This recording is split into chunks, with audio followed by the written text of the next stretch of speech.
다시 한번 예배에 오신 모든 분들을 환영합니다. 이 시간 주님의 말씀을 통해 은혜 받는 귀한 시간 되시기를 바랍니다. 2000년 전 예수님이 부활하셨을 때 하나님은 그의 무덤 입구를 막던 그 돌을 옮기셨습니다. 하나님은 그 큰 돌을 옮기심으로 예수님께서 그 무덤에서 나오도록 하셨습니다. 우리는 이 세상에 살면서 많은 장애물들을 만납니다. 이런 장애물들은 우리로 행복한 삶을 살지 못하게 하고 풍성한 삶을 살지 못하게 방해합니다. 하지만 하나님은 요즘도 우리 앞을 막고 있는 장애물과 같은 돌들을 옮기십니다. 그러므로 이번 시리즈를 통해 우리는 가는 길을 막고 있는 돌들에 대해 생각해 보고 있습니다. 첫째 주에는 우리가 갖고 있는 의심의 돌에 대해 생각해 보았습니다. 둘째 주에는 우리가 갖고 있는 상처의 돌에 대해 생각해 보았습니다. 셋째 주에는 우리가 갖고 있는 두려움의 돌에 대해 생각해 보았습니다. 그리고 오늘은 우리가 갖고 있는 분노의 돌에 대해 생각해 보겠습니다. 얼마 전 실시된 설문조사에 의하면 한국인의 절반 이상이 화가 난 상태에 살고 있다고 대답했습니다. 미국 내 조사에서는 응답자의 60%가 일상적으로 분노를 느낀다고 대답했습니다. 그리고 그들 중 10%는 분노를 억제하지 못하기 때문에 전문가의 도움이 필요하다고 대답했습니다. 많은 경우 우리가 갖고 있는 분노는 비논리적이고 갑자기 폭발하고 많은 사람들을 다치게 만듭니다. 분노로 가득 찬 사람은 자신과 다른 사람의 안전에 대해 생각하지 않고 말하고 행동합니다. 그래서 분노에 가득 찬 사람이 입을 열면 다른 사람들에게 상처를 주는 말을 합니다. 또 분노에 가득 찬 사람이 운전대를 잡거나 아니면 총을 쥐면 엄청난 일이 벌어질 수 있습니다. 우리는 분노가 가져다주는 아픔을 경험해 보았습니다. 부모가 분노를 억제하지 못하고 마구 야단치는 것을 경험해 보았습니다. 직장 상관이 분노를 억제하지 못하고 핀잔 주는 것을 경험해 보았습니다.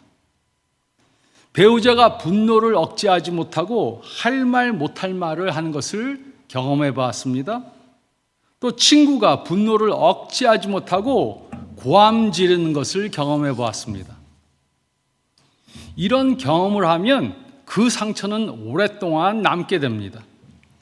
아픈 기억은 기억에서 잘 사라지지 않습니다.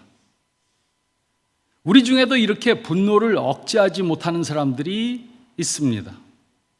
우리 안에 분노가 있으면 그것을 자제하지 못하고 옆에 있는 사람한테 빵 터뜨립니다. 10분, 20분, 30분이 지나고 나면 분노가 가라앉습니다. 그리고 분노를 억제하지 못한 것에 대해 후회합니다.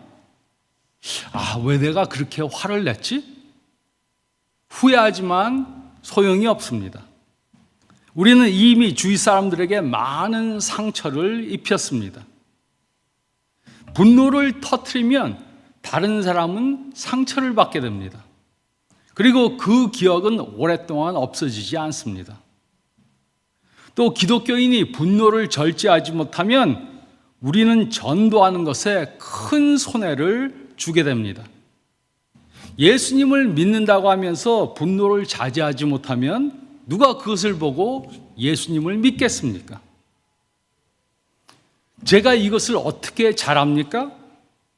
저는 아주 보기에 온순하게 생기지 않았습니까? 하지만 저도 분노를 억제하지 못하는 경향을 갖고 있습니다. 물론 지난 40년 동안 많이 나아졌습니다. 하지만 분노하는 것이 완전히 없어지지는 않았습니다. 그래서 저는 분노에 대해서 잘 아는 전문가 중에 한 사람입니다. 물론 모두는 자신의 분노를 억제하기 위해서 노력합니다. 또 기독교인들은 기도도 열심히 합니다. 하지만 분노를 자제하는 것이 쉽지 않습니다. 특히 가까운 사람일수록 분노내는 것을 자제하기가 어렵습니다. 그렇다면 분노를 자제하지 못하는 것을 어떻게 고칠 수 있습니까? 에베소서 4장 26절로 32절 말씀은 분노를 조절하기 위해 다음 세 가지 것을 해야 한다고 말해 주었습니다. 첫째로 26절 상반절 말씀을 보면 우리는 정당한 이유로만 분노해야 합니다. 우리는 정당한 이유로만 분노해야 합니다. 26절 상반절은 다음과 같이 기록했습니다. 분을 내어도 죄를 짓지 말며. 이 말은 분노에 죄가 섞이지 않도록 하라는 것입니다.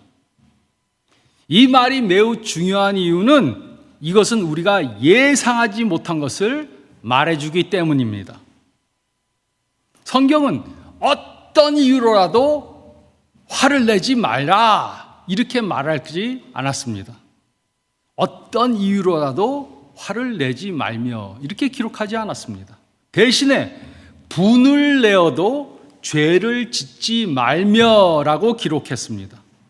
이 말은 어떤 죄는, 어떤 분은 죄가 아니라는 것입니다.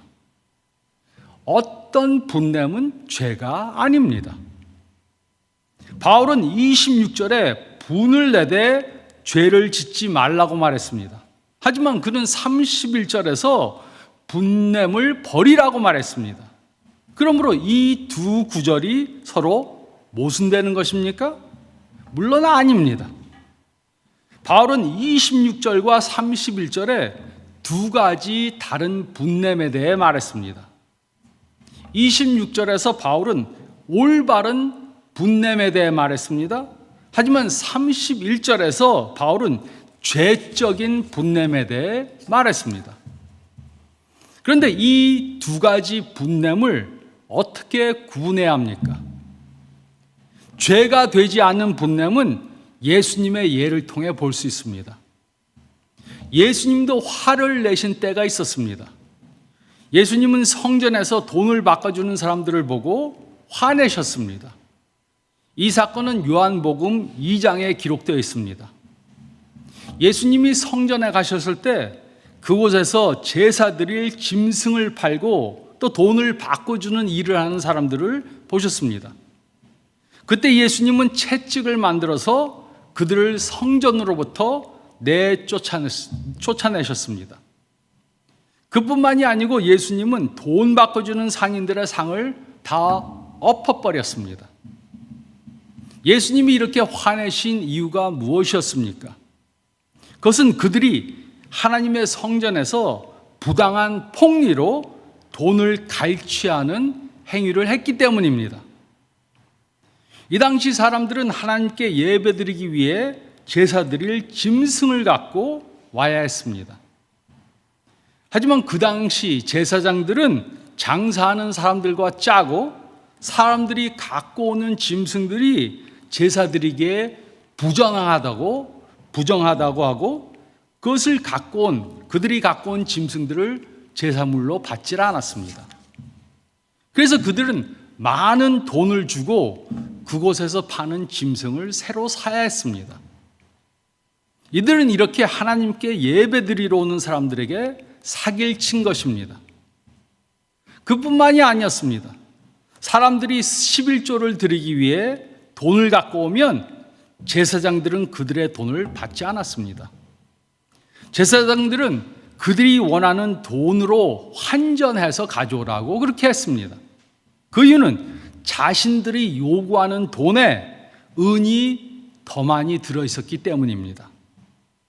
그래서 환전해 주는 사람들은 사람들에게 높은 환전값을 받았습니다. 그리고 그들은 이런 행위를 하도록 도와준 제사장들에게 뇌물을 주었습니다. 이 모든 것을 이해하면 우리는 예수님이 분노하신 이유를 잘 알 수 있습니다. 예수님은 이런 잘못된 것을 보시고 화내신 것입니다. 그런데 예수님의 분노는 우리가 흔히 보는 분노와 어떻게 다릅니까? 그것은 분노의 대상에 있습니다. 예수님은 자신이 어떤 손해를 받기 때문에 화를 내신 것이 아닙니다. 대신에 예수님의 분노는 다른 사람들이 당하는 부당함에 대한 의로운 분노였습니다. 하지만 우리는 다른 사람들이 부당함을 당한다고 화내지 않습니다. 우리는 배고파 굶어 죽는 그러한 어린아이들, 집이 없이 사는 노숙자들, 성적 착취를 당하는 여성들, 핍박당하는 그리스도인들을 보고 분노하지 않습니다. 대신에 우리는 우리에게 어떤 손해가 끼치면 분노합니다. 의로운 분냄은 우리에게 어떤 손해가 와서 화를 내는 것이 아니고 다른 사람이 당하는 부당함 때문에 분노하는 것입니다. 그리고 성경은 이런 의로운 분냄은 잘못된 것이 아니라고 말합니다. 이런 분노는 당연한 것입니다. 이런 분노는 예수님이 보이신 것입니다. 그러므로 우리는 분노할 때 생각해 봐야 합니다. 내가 분노하는 것이 정당한 것인가? 내가 분노하는 것은 나의 죄성 때문인가? 아니면 다른 사람들이 당하는 부당함 때문인가? 질문해 봐야 합니다. 모두에게는 자신을 정당화하려는 그런 경향이 있습니다. 그래서 내로남불이라는 말이 생긴 것입니다. 누구나 자신이 내는 분노는 의로운 분노라고 생각하고 다른 사람들이 내는 분노는 잘못된 분노라고 생각합니다. 하지만 우리는 솔직해야 합니다. 우리가 내는 대부분의 분노는 잘못된 분노입니다. 성경은 분명히 말합니다. 우리는 정당한 이유로만 분노해야 합니다. 우리는 정당한 이유로만 분노해야 합니다. 그렇다면 어떻게 해야 화를 내도 죄를 짓지 않을 수 있습니까? 그 구체적인 방법들이 무엇입니까? 둘째로 26절 하반절에서 29절 말씀을 보면 우리는 적절한 시간 동안만 분노해야 합니다. 우리는 적절한 시간 동안만 분노해야 합니다. 26절 하반절은 다음과 같이 기록했습니다. 해가 지도록 분을 품지 말고. 의로운 분노가 있고 그것은 하나님과 예수님도 보이셨습니다. 따라서 그리스도인들도 정당한 분노를 보일 수 있습니다. 하지만 그것은 쉽게 죄적인 감정으로 변질될 수 있습니다. 그러므로 해가 지도록 분을 품지 말아야 합니다. 아무리 정당한 분노라도 밤새도록 마음속에 품고 있으면 안 됩니다. 그날에 화난 것은 그날로 해결하고 다음 날로 갖고 가면 안 됩니다. 그러므로 우리는 분노한 것을 24시간 이상 품고 있으면 안 됩니다.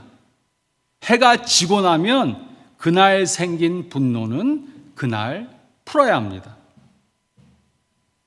분노를 품고 사는 것은 암세포를 갖고 사는 것과 마찬가지입니다. 암세포를 몸속에 갖고 있으면 어떻게 됩니까? 그것이 자랍니다. 이처럼 분노를 품고 있으면 그 분노가 더 크게 자랍니다. 그리고 그 분노는 우리와 주위 사람들을 망가지게 합니다. 우리는 분노한 상태로 사는 사람들을 봅니다. 그들 안에는 분노가 있어서 입을 열기만 하면 분노하는 말이 튀어나옵니다. 그런데 누가 이런 말을 듣는 것을 원하겠습니까? 또 그들은 항상 다른 사람이 나를 화나게 했다 이렇게 말합니다. 하지만 어떤 사람이 자신을 화나게 만드는 것은 불가능합니다. 어떤 사람이 분노를 내뿜는 것은 분노가 이미 그 사람 안에 있었기 때문입니다. 그리고 다른 사람은 그 사람 안에 있던 분노를 나오게 도와줬을 뿐입니다. 분노가 그 사람 안에 없는데 다른 사람이 분노를 만들어서 나오게 할 수는 없습니다. 그런데 분노를 계속해서 품고 있으면 어떻게 됩니까? 27절은 다음과 같이 기록했습니다. 마귀에게 틈을 주지 말라. 분노를 마음속에 품고 있으면 그 분노는 미움으로 바뀌게 됩니다. 그리고 마음 안에 미움이 있으면 마귀는 그것을 사용해서 그리스도인들끼리 서로 싸움하게 만들고 서로 무너지게 만듭니다. 우리는 마귀가 이렇게 활동할 여지를 주지 말아야 합니다. 그러므로 우리는 어떻게 행동해야 합니까? 28절로 29절은 다음과 같이 기록했습니다. 도둑질하는 자는 다시 도둑질하지 말고 돌이켜 가난한 자에게 구제할 수 있도록 자기 손으로 수고하여 선한 일을 하라. 무릇 더러운 말은 너 입 밖에도 내지 말고 오직 덕을 세우는데 소용되는 대로 선한 말을 하여 듣는 자들에게 은혜를 끼치게 하라. 첫째로 그리스도인들은 선한 일만 해야 합니다. 바울은 어떤 종류의 도둑질도 하지 말라 그랬습니다. 그리스도 안에서 새 사람이 된 우리들은 모든 도둑질하는 것을 멈춰야 합니다. 남의 재산을 훔치던 손은 이제 정직한 일을 하는 손으로 바뀌어야 합니다. 유익한 일을 해서 자신보다 더 어려운 처지에 있는 사람들을 도와야 합니다. 그리고 둘째로 그리스도인들은 선한 말만 해야 합니다. 그들의 입술에서 어떤 해로운 말이 튀어나오면 안 됩니다. 해로운 말이란 단순히 쌍소리하는 것을 말하는 것이 아니고 악의적인 소문이나 비방하는 것을 전부 다 포함합니다. 그러므로 우리는 다른 사람에게 해를 끼치고 분쟁을 일으키는 어떤 말도 하면 안 됩니다. 대신에 우리는 다른 사람들을 세우는데 도움이 되는 말만 해야 합니다. 그리스도인들의 일상적인 대화는 다른 사람들에게 은혜를 베푸는 수단이 되어야 합니다. 그러므로 그리스도인들은 선한 일을 해야 할 뿐만 아니라 선한 말을 해야 합니다. 그리고 정당하지 않은 이유로 분노하면 안 됩니다. 그리고 정당한 이유로 분노했더라도 오랫동안 그 분을 품고 있으면 안 됩니다. 또 우리 안에 분노한 것이 있더라도 다른 사람을 욕하는 것으로 입 밖에 꺼내면 안 되고 오로지 듣는 사람들에게 은혜 끼치는 말만 해야 합니다. 정당하지 않은 이유로 분노하면 안 되고 또 정당한 이유로 분노했더라도 적절한 시간 동안만 분노해야 합니다. 24시간을 넘어가면 안 됩니다. 그날 화난 것은 그날 잠자리에 들기 전에 해결해야 합니다. 이것이 저와 제 아내가 결혼한 후에 하기로 한 것입니다. 우리는 그날 화가 난 것이 있으면 그날 풀기로 했습니다. 잠자리에 들기 전에 서로에게 화난 것이 있으면 그것을 풀고 잤습니다. 그러니까 화가 미움으로 변하지 않았습니다. 또 마귀에게 틈을 주지 않았습니다. 이것은 모두가 적용해야 하는 것입니다. 바른 이유로만 화를 내고 또 화가 났다면 그것을 오래 갖고 있으면 안 됩니다. 화가 미움으로 변하게 하면 안 됩니다. 마귀에게 틈을 주면 안 됩니다. 우리는 적절한 시간 동안만 분노해야 합니다. 우리는 적절한 시간 동안만 분노해야 합니다. 그리고 셋째로 30절에서 32절 말씀을 보면 우리는 분노를 사랑으로 갚아야 합니다. 우리는 분노를 사랑으로 갚아야 합니다. 30절과 31절은 다음과 같이 기록했습니다. 하나님의 성령을 근심하게 하지 말라. 그 안에서 너희가 구원의 날까지 인치심을 받았느니라. 너희는 모든 악독과 노함과 분냄과 떠드는 것과 비방하는 것을 모든 악의와 함께 버리고. 우리는 성령님을 근심하게 할 수 있습니다. 성령님을 근심하게 하는 이유가 많지만 바울이 여기서 책망하는 것은 화가 나서 악한 말을 함으로 성령님을 근심하게 하는 것입니다. 우리는 예수님을 구세주로 영접했을 때 성령님의 인치심을 받았고 지금 우리 안에는 성령님이 거하십니다. 우리는 성령 충만함을 받아 화가 나서 잘못된 말이 입에서 튀어나오지 않게 그렇게 해야 합니다. 그리고 우리는 마지막 구원의 날까지 이렇게 살아야 합니다. 그런데 어떤 종류의 부주의하고 부적절한 말이 성령님을 근심하게 만듭니까? 우리가 버려야 하는 말들이 무엇입니까? 이것에 버리라는 제거하라, 그러한 뜻입니다. 더 이상 그것과 관계하지 말라는 말입니다. 우리는 이런 모든 종류의 악한 말들을 버려야 합니다. 악독은 원한을 품고 있기 때문에 생기는 악의를 말합니다. 노함과 분냄은 통제되지 않는 화를 폭발시키는 것을 말합니다. 그리고 떠드는 것은 시끄럽게 소리 지르며 싸우는 것을 말합니다. 그리고 이런 싸움은 서로를 비방하게 만듭니다. 그러므로 이곳에서 바울이 말하는 분노는 정당한 분노가 아닙니다. 그래서 바울은 이런 분노를 악독과 노함과 분냄이라고 그렇게 말했습니다. 우리는 이런 분노에 대해 잘 압니다. 우리의 분노가 정당한 분노일 때도 있지만 대부분이 잘못된 죄적인 분노입니다. 우리는 이런 잘못된 분냄을 자제해야 합니다. 우리가 분노를 자제하지 못하고 폭발시켰습니다. 이렇게 행동했다면 어떻게 해야 합니까? 이미 화를 냈는데 그것을 어떻게 되돌릴 수 있습니까? 물론 과거로 돌아가서 한 행동을, 한 말을 되돌릴 수는 없습니다. 그래서 우리 안에 분노함이 생기면 분노를 터뜨리지 말고 분노와 반대되는 행동을 해야 합니다. 어떤 사람이 분노를 터뜨리면 우리는 똑같이 분노하면 안 됩니다. 대신에 우리는 그들에게 분노와 반대되는 사랑을 보여줘야 합니다. 로마서 12장 20절은 다음과 같이 기록했습니다.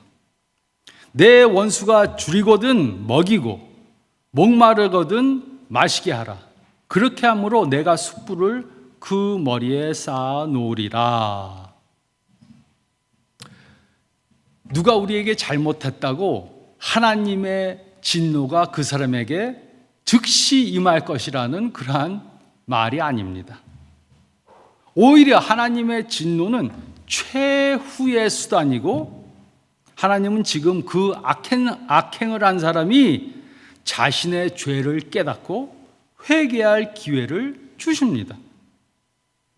이곳에서 바울은 잠언 25장 21절 22절 말씀을 인용했습니다. 그리고 이것에서 숯불이란 것은 수치심과 회개에 불타는 고통을 뜻합니다. 그러므로 누군가가 우리에게 악행을 하면 우리는 예상치 못한 과분한 친절을 베풀어야 합니다. 그리고 그 사람을 심판하는 것은 하나님께 맡겨야 합니다. 우리는 느끼는 것과 반대되게 행동해야 합니다. 분노를 분노로 갚지 말고 사랑으로 갚아야 합니다. 물론 이렇게 행동하는 것이 쉽지 않을 것입니다. 이렇게 행동하기 위해 우리에게는 많은 지혜와 성숙과 자제가 필요합니다. 하지만 이렇게 행동한다면 우리는 아주 큰 축복을 경험하게 될 것입니다. 이것이 바로 예수님이 보이신 예입니다. 우리는 예수님의 이런 예를 따라 행해야 합니다. 선을 악으로 갚는 것은 악한 사람들이 하는 것입니다. 그리고 선을 선으로 갚고 악을 악으로 갚는 것은 누구나 하는 것입니다. 하지만 그리스도인들은 달라야 합니다. 그리스도인들은 예수님을 닮아 악도 선으로 갚아야 합니다. 선을 악으로 갚으면 안 됩니다. 선을 선으로, 악을 악으로 갚아도 안 됩니다. 우리는 예수님을 닮아서 악도 선으로 갚아야 합니다. 어떤 목사님이 매우 바쁜 시간을 보내고 계셨습니다. 점심 먹을 시간이 없어서 맥도날드에 가서 점심을 사서 운전하면서 점심을 먹기로 그렇게 했습니다. 드라이브 스루 윈도우로 가는데 다른 생각을 하다 옆에 오는 차를 보지 못하고 그 사람이 서 있던 줄에 자동차를 댔습니다. 고의로 한 것이 아니었지만 새치기를 했습니다. 하지만 그 차를 운전하던 여자는 그렇게 생각하지 않았습니다. 창문을 열고 선신용을 하고 소리를 질러대고 자동차의 경적을 울리면서 분노를 터뜨렸습니다. 목사님은 미안하다는 신용을 했지만 아무 소용이 없었습니다. 그러다가 목사님은 돈을 내는 윈도우에 왔습니다. 그리고 돈을 받는 사람에게 자기의 점심값을 지불하려고 하다가 생각났습니다. 그리고 그 여자분의 점심값이 얼마인지 묻고 그분의 점심값을 내주었습니다. 목사님이 자신의 샌드위치를 받아가며 백미러로 그 여인을 보았습니다. 그 여자는 그 목사님이 점심값을 지불했다는 말을 듣고 너무나 놀란 표정을 지었습니다. 분노를 참지 못하는 사람을 만나면 분노로 갚으면 안 됩니다. 대신에 우리는 분노를 사랑으로 갚아야 합니다. 이렇게 행동하는 것은 자연스러운 것이 아니고 초자연적인 것입니다. 이것은 성령님이 우리 안에서 역사하지 않으면 가능한 것이 아닙니다. 우리는 예수님을 믿는 믿음을 행동을 통해 보여줘야 합니다. 그리고 이것보다 더 효과적인 간증은 없습니다. 32절은 다음과 같이 기록했습니다. 서로 친절하게 하며 불쌍히 여기며 서로 용서하기를 하나님이 그리스도 안에서 너희를 용서하심과 같이 하라. 그리스도인들은 모든 악한 성품을 버리고 친절과 자비와 용서를 나타내야 합니다. 친절하다는 것은 온화하고 관대한 성품을 보이는 것을 말합니다. 불쌍히 여긴다는 것은 다른 사람의 부족함에 대해 너그럽게 대해주는 것을 말합니다. 그리고 용서한다는 것은 다른 사람의 잘못을 덮어주는 것을 말합니다. 그런데 우리가 다른 사람들을 용서해야 하는 이유가 무엇입니까? 우리에게 잘못한 사람을 왜 용서해야 합니까? 바울은 가장 강력한 동기를 주었습니다. 그리스도인들이 서로 용서해야 하는 이유는 그들은 이미 그리스도 안에서 하나님께 용서함을 받았기 때문입니다. 예수님은 우리의 죄를 위해 속죄 제물이 되셨습니다. 우리 모두는 그를 통해 죄의 용서함을 받았습니다. 그러므로 우리는 예수님께서 우리를 용서해 주신 것과 같이 다른 사람들을 용서해 줘야 합니다. 누가 분노한다고 똑같이 분노를 내뿜으면 안 됩니다. 우리는 분노를 사랑으로 갚아야 합니다. 우리는 분노를 사랑으로 갚아야 합니다. 어떤 사람이 있었습니다. 그 사람은 아무 잘못한 것이 없었습니다. 하지만 사람들은 그를 잡아서 욕설을 퍼붓고 침을 뱉고 때렸습니다. 그리고 결국 그를 죽였습니다. 그에게는 자신에게 이런 행동을 한 사람들을 다 죽여버릴 그러한 능력이 있었지만 그렇게 하지 않았습니다. 그는 그들의 분노를 사랑으로 갚아주셨습니다. 그리고 자신을 죽이는 사람들을 위해 기도했습니다. 누가복음 23장 34절은 다음과 같이 기록했습니다. 이에 예수께서 이르시되 아버지 저들을 사하여 주옵소서 자기들이 하는 것을 알지 못함이이다. 예수님은 새로운 예를 보여주셨습니다. 분노를 터뜨리는 사람에게 분노하는 것은 지극히 자연적인 것입니다. 하지만 우리는 더 이상 자연적으로 살면 안 되고 초자연적으로 살아야 합니다. 우리는 분노를 용서와 사랑으로 갚아야 합니다. 이것이 예수님이 우리에게 보여주신 예입니다.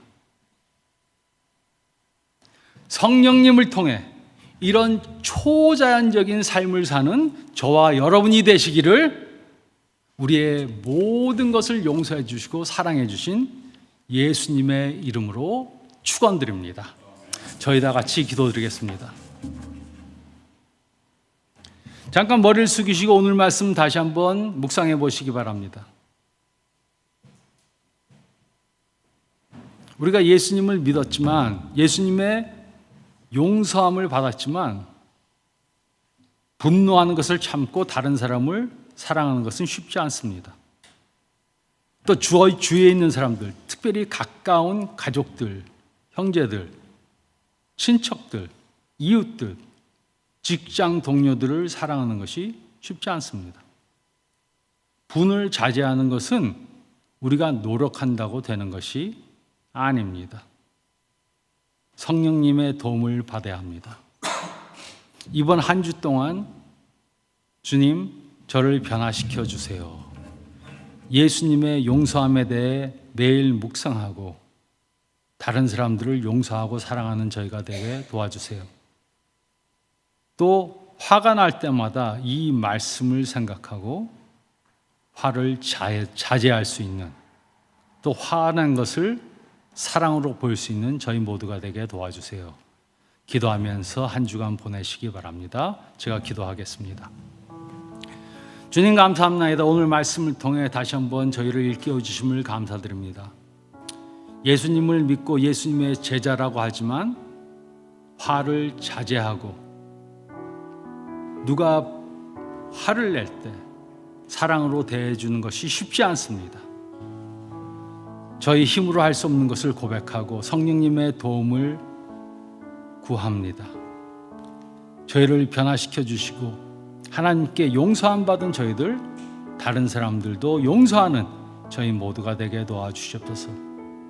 특히 가까운 사람들, 배우자, 부모님, 형제, 자매, 자녀들, 이웃들, 직장 동료들을 이렇게 예수님의 사랑으로 사랑함으로 우리가 예수님의 제자 된 것을 증명해 보이는 저희가 되게 도와주시옵소서. 불가능을 가능하게 하시는 하나님께 구합니다. 저의 분내는 그 경향을 사랑으로 변화시켜 주시옵소서. 간절히 바라며 주 예수 그리스도의 이름으로 간절히 기도드리옵나이다. 아멘.